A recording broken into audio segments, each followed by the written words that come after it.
Good afternoon, everybody. I'm Andrew Walsh. I am the Undersheriff with the Las Vegas Metropolitan Police Department.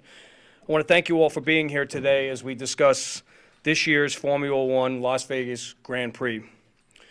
It's amazing to think that here we are 3 years into this event. Time really does go by so fast, and it seems like this has become an event that we are well prepared for, and it's an event that the community has grown in their preparation and in their understanding of what's going to occur. But it's still important that we have this briefing, so I appreciate you all being here.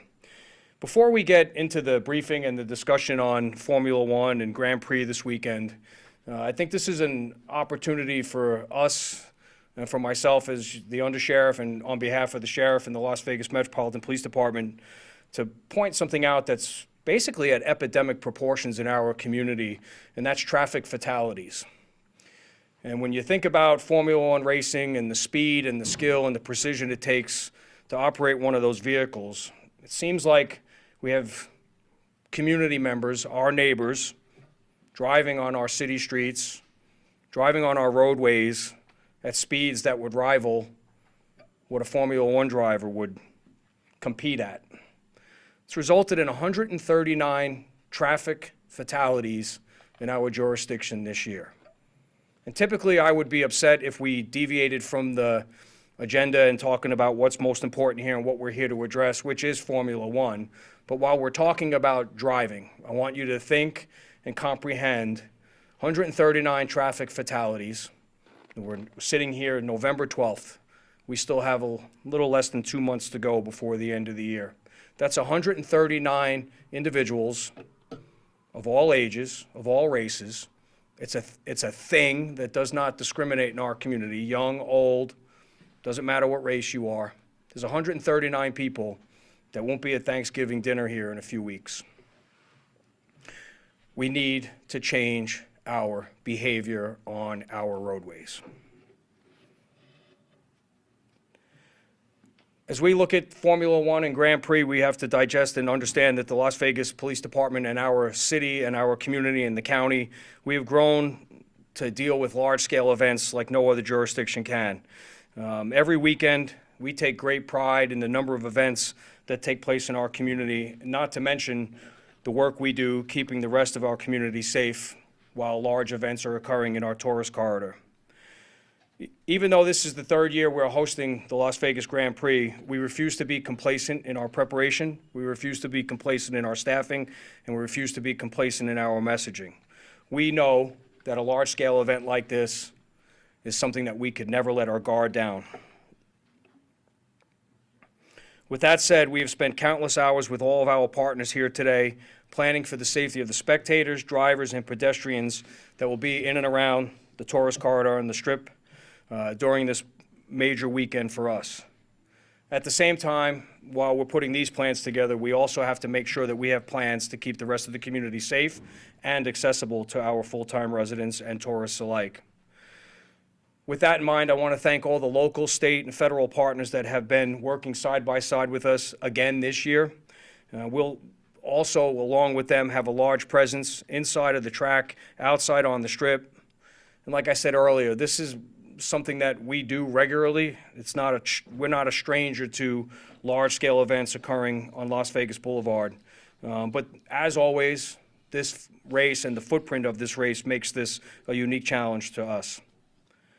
In addition to all of the uniformed police officers that will be out and deployed, you will also see hundreds of private security employees working inside and on the pedestrian bridges each night. Again, the Las Vegas Metropolitan Police Department this year asked the Las Vegas Grand Prix to install the safety enclosures and barriers inside all of the public and private pedestrian bridges on the Strip. And this is really important for us because the enclosures serve two purposes. First, the driver's safety. We need to make sure that people cannot throw things onto the track. And second, we want to make sure that pedestrian traffic and the flow of pedestrian traffic is unobstructed and continues during the race. As always, we take steps to educate and warn the public about stopping on the pedestrian bridges before we take any type of enforcement action, and if needed, we can cite or arrest non-compliant individuals. Over the past several years, the enclosures and the way the pedestrians and the community has performed were big successes.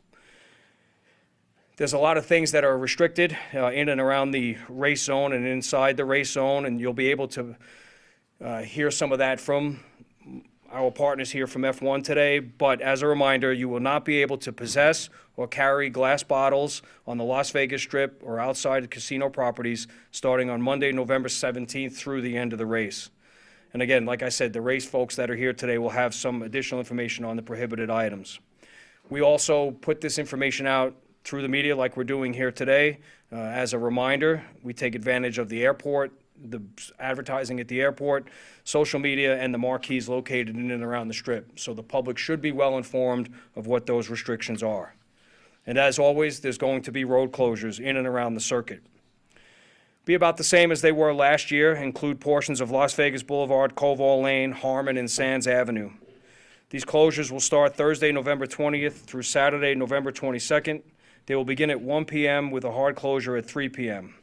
On Thursday and Friday, the roads will start to reopen around 10 p.m. with roads fully open to traffic around midnight. On Sunday morning, the roads will begin reopening at midnight and should be fully opened by 2 a.m. if all goes well. Roads could open sooner, depending upon when the race events conclude and how quickly the crews can clear the circuit. Like many large events, the Formula One Grand Prix shines the worldwide spotlight on Las Vegas, and we need to make sure that our residents and visitors are a force multiplier for us. We always ask during these events, if you see suspicious activity, please report it to a nearby officer, security officer, call 911, or call our See Something, Say Something hotline at 702-828-7777. That number is answered 24 hours a day, 7 days a week. And there's nothing too big or nothing too small that you can call us for. We'll have detectives and officers from other assignments working patrol during the days of the race to make sure that the focus is also keeping our community safe outside of the tourist corridor. With everyone's cooperation, we'll continue to make the Formula One Las Vegas Grand Prix a great event for everyone involved. And with that, I'd like to turn the microphone over to my partner at the Clark County Fire Department, Clark County Fire Chief Billy Samuels.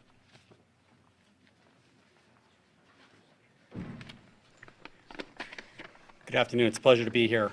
Billy Samuels with Clark County Fire. I'm going to reiterate some of the things that Under Sheriff talked about.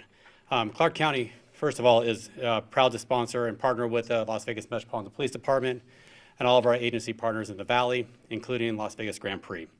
From the Super Bowl to conventions to concerts, public safety is always going to be our top priority. Planning starts months in advance before these events, and it will continue through the day of and then weeks after. We will continue to learn from our experiences to ensure that the next event is just as safe as the first one. And also to ensure public safety, staff from many county departments, to include business licensing, public works, and the fire department, will be engaged. The Multi-Agency Coordination Center, the MAC, will be stood up for efforts which is operated by the fire department, and it will be monitoring and supporting Las Vegas Metropolitan Police Department at their Department Operations Center. Our fire department will be staffed with medical and fire resources. We'll have some inside the track, and we'll have some on the west side of Las Vegas Boulevard to ensure that there is no delay in either medical or fire response. As the Undersheriff spoke about, we also want to remind the public that our special events ordinance is to protect public safety during our big events on the Strip.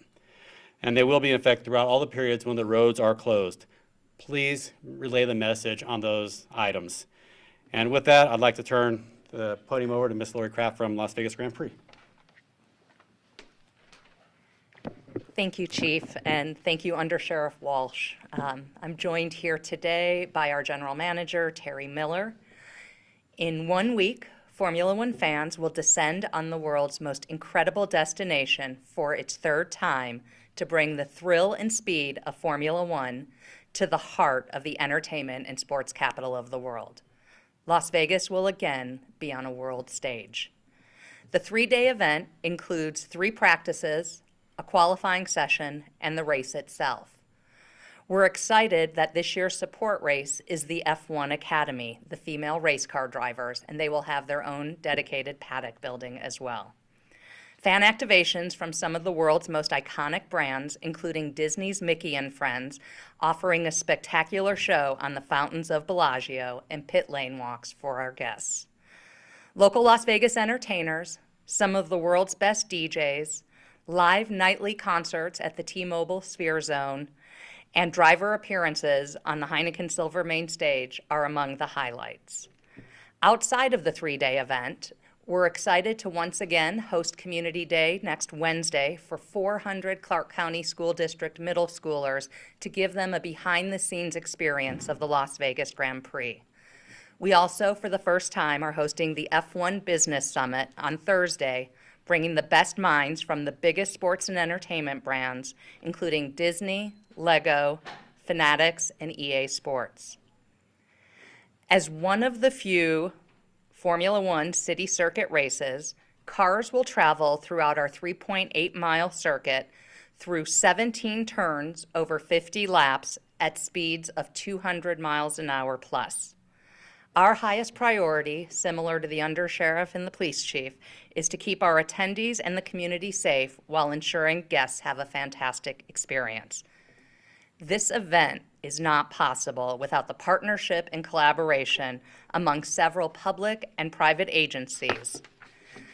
From Clark County, the County Manager's Office, the Board of County Commissioners, the Fire Department, Public Works, and the new Sports and Special Events Department, to the Las Vegas Metropolitan Police Department. Under Sheriff Walsh, you and your team have been simply outstanding. Led by the Special Events Division of Lieutenant Bell and Deputy Chief Holmes, they have been integral to our plans to ensure our local community, the entire resort corridor, and our event have the coverage needed.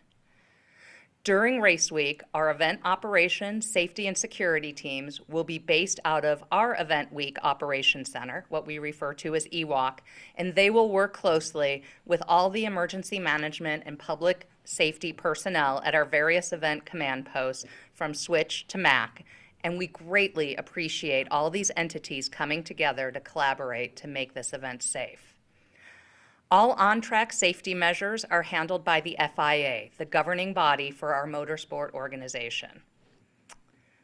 We understand it's a privilege to take over the public right-of-way of the streets. We have worked closely with and communicated with all the businesses and residences in and around the circuit to plan for race week, and this enables Las Vegas to host the event, and we appreciate their support and partnership. For our guests, this is a walking race.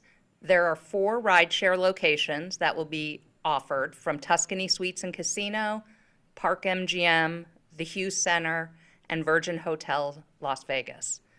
The Las Vegas monorail will play an important role in transporting guests as well. It's available, and for locals, it remains $1, with those purchases being made at all of the monorail stations except at the Convention Center.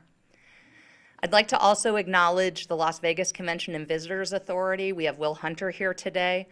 They have put together an employee mobility program to offer a park and ride program for the thousands of hospitality employees around the circuit that need to get to their shifts in a timely manner in order to take care of our guests.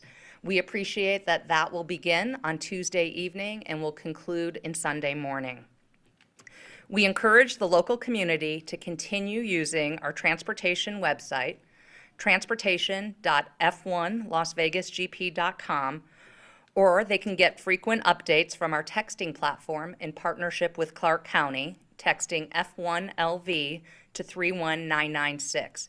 In real time, our locals can plan for and understand if there's anything that might impact their commute if they're in and around the circuit. And finally, I want to share a few of our event policies and reminders. Gates will open daily at 2:30 p.m. with the first races beginning around 4:30. Saturday night's race begins at 8 p.m. This is 2 hours earlier than years past. Event reentry will be available for our guests until 7 p.m., but the mobile ticket that they have must be scanned out to reenter.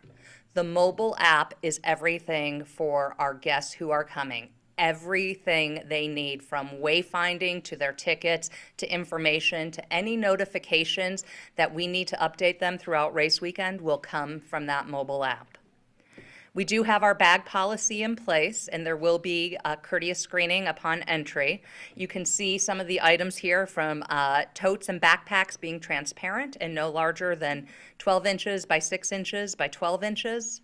Small handbags and fanny packs no larger than 6 inches by 9. And diaper bags will be permitted when accompanied by an infant. No weapons as well. And another highlight this year is plastic or silicone water bottles will be allowed up to 24 ounces. This year we do have water filling stations throughout the various zones. And there is a full list of additional prohibited items listed on the mobile app or on our website under Know Before You Go, and we encourage all guests of the race to check that out. And with that, we are officially counting down to next week's Lights Out. Thank you.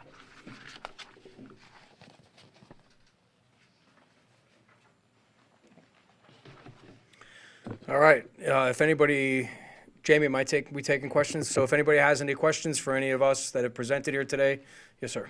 Undersheriff, quick question for you. Will you guys also be using, you know, you guys have this new system with your drone system as well, will that also be engaged during kind of just making sure that the security and the safety of people is enhanced at this event as well? Yeah, I'm always mindful to talk about the strategies and tactics that we're going to use, but yes, I would just tell you that all the resources that we have, all the tools that we have available to us will be used, not just to protect this event, but to protect the entire community throughout the weekend. Yes, sir. Yeah, same thing. We never give numbers on those things. I should have prefaced that in the beginning, but you'll see a full contingent of officers. There probably won't be much space where you don't see a police officer. There'll be a contingent of plainclothes people. There'll be a lot out there deployed, because this is an important event for our community. So you can bet that the full weight of the police department has been put behind this. Yes, sir. Is there anything you learned in the past 2 years to make it correct or improvement? Listen, I think there's always things that we go back and do an after-action review of this, and credit goes to the Formula One Grand Prix folks, because they've provided us some feedback as well. And, you know, over the years, there have been some subtle changes in our security posture and different things with regards to how we do this. So the specifics I won't get into, but also I think an important thing that seems to have, after a couple of years, improved is the communication with the community. And that's because you all are here. That's because the Grand Prix folks have been at the table communicating with the community. So overall, I think that's been the biggest biggest place where we've seen where we were told year one there's room for improvement, and credit goes to those folks involved, because I believe we've taken great steps to see that through. Will Metro be patrolling those pedestrian bridges? Yes. Undersheriff, there's also been a lot of concerns in regards to just these large gatherings. Of course, it's a concern every single year, right? But an event of this magnitude is also very concerning for people who live here. Are you guys also heightening extra security around not just where the track is and where these events are taking place, but throughout the entire strip corridor, really?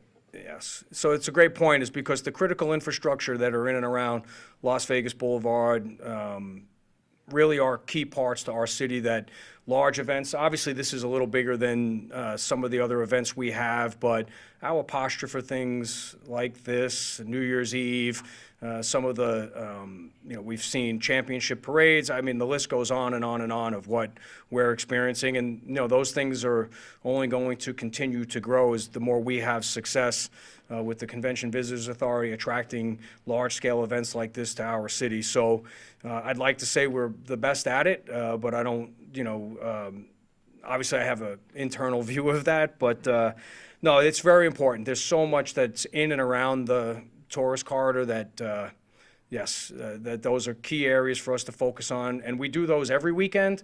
The thing this weekend is obviously there's going to be some shutdowns and cars going around, or next week with really high speed, and so, but long-winded way of saying yes, for sure. Thank you. All right, thank you all.